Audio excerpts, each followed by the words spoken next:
A very good morning, children. How are you? This is Sonia Verma, your SST teacher from Springfields Public School. I hope you are doing fine, doing your work side by side, whatever homework I had given you last time. I hope you have done it, you have read the chapter. So, children, we were continuing with History Chapter 11 Political Formations in the 18th Century. We had discussed about the later Mughals, then we had discussed which independent kingdoms they started to form. We had discussed about Awadh, Bengal, Hyderabad, Rajputs, Punjab under the Sikhs we had discussed. Today we are going to start with Mysore.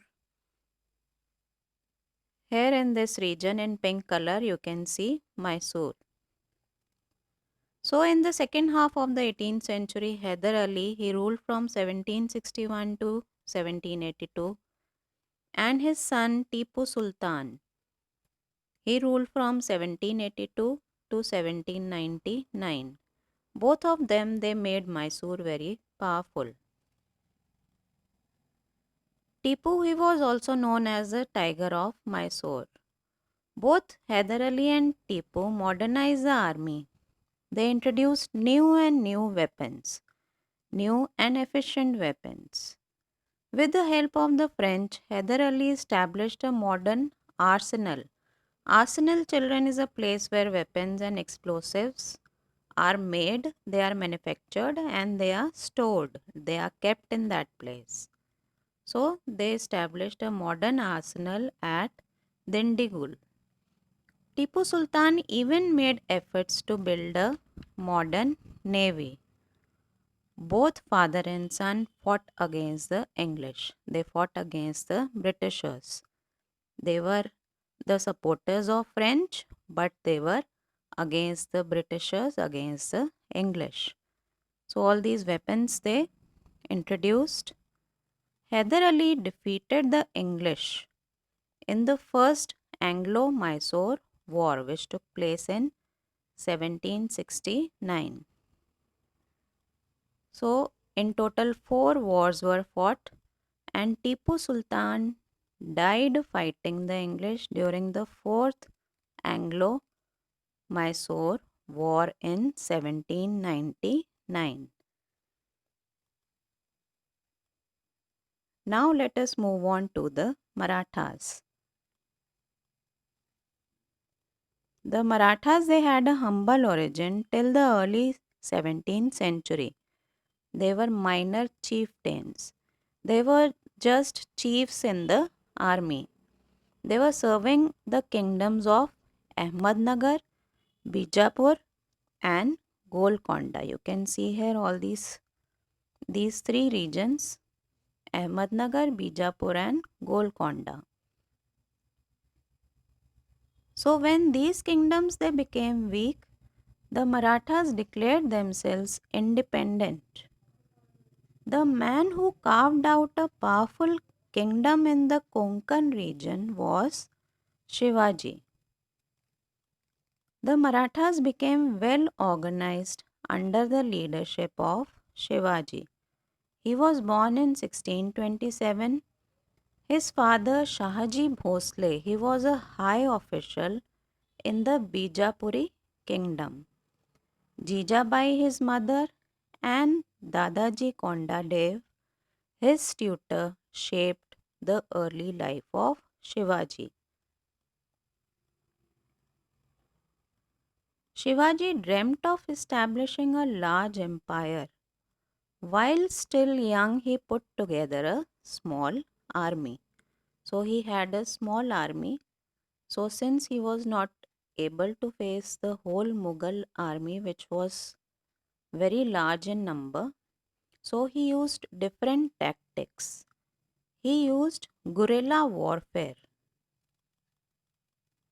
Guerrilla warfare is a war tactic in which the strategy of attacking suddenly on the enemy and quickly hiding back again in the jungles and hills is used.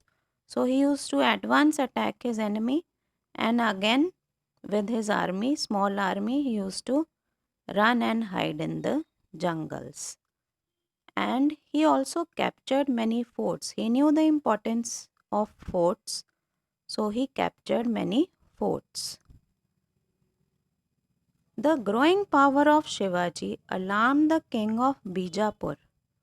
He sent an army under Afzal Khan to crush the Marathas. Shivaji killed Afzal Khan and defeated the Bijapuri army. Aurangzeb considered Shivaji a great threat. In 1663, he sent Shaista Khan to capture him.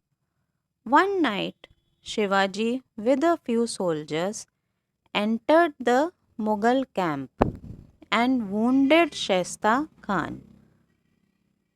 He then defeated the Mughal army.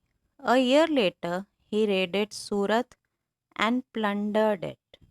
So he raided Surat and he took away all the treasures from there.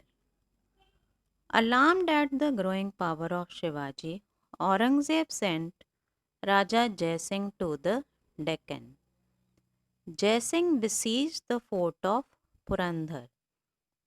Seeing all roads blocked, Shivaji agreed to sign a peace treaty, which was known as the Treaty of Purandhar. So, since he was surrounded on all sides, so he ultimately agreed that okay, he will sign a peace treaty. Let us see what the different conditions of the treaty were.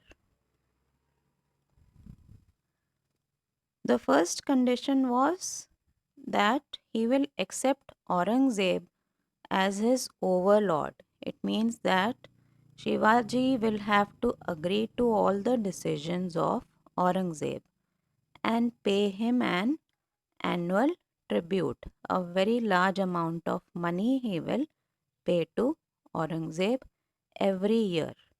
The second condition was that he will surrender all his 23 forts to Aurangzeb. And the third condition was that he will meet Aurangzeb at his court. So when he went to meet Aurangzeb at his court in Agra, Aurangzeb insulted him by making him sit with mansabdars of low rank.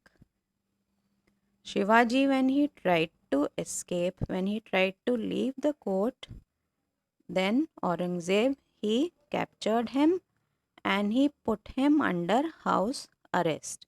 It means that he was not allowed to leave from there. He escaped somehow, some people say, by hiding in a basket filled with sweets and fruits.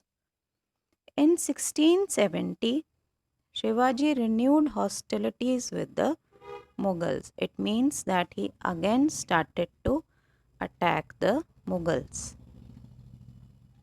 He raided Surat again and captured a huge booty. It means that he got a lot of money when he raided Surat.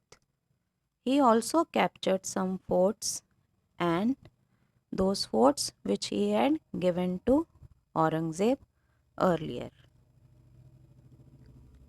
In 1674, Shivaji crowned himself king. He took the title of Chhatrapati. So ultimately, he was known as Chhatrapati Shivaji. He died in 1680, leaving behind a powerful kingdom. So Shivaji was a very able administrative person. Shivaji was not only a fearless soldier, but he was also a successful administrator. He organized his kingdom very well. He had a proper system for everything in his kingdom.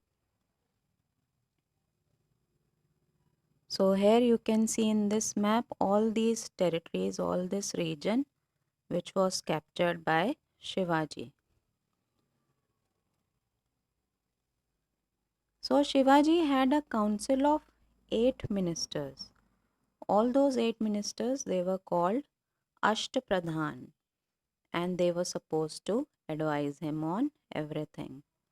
The word comes from Sanskrit and means important eight. These eight ministers were as follows. So the first minister was the Peshwa. He was the head of the council and in charge of general administration. These are the same Peshwas about which we are going to read in our next lecture. Then the second minister was Senapati, third minister was Nyayadhish, fourth was Amatya or Majumdar, fifth was Pant Sachiv, sixth was Sumanta, then Mantri and Dandadhyaksh. All these were his ministers. Today also I am giving you homework, children. You will start learning question answers of civics, chapter 2, pillars of democracy. That will be all for today, children. Thank you. Have a nice day.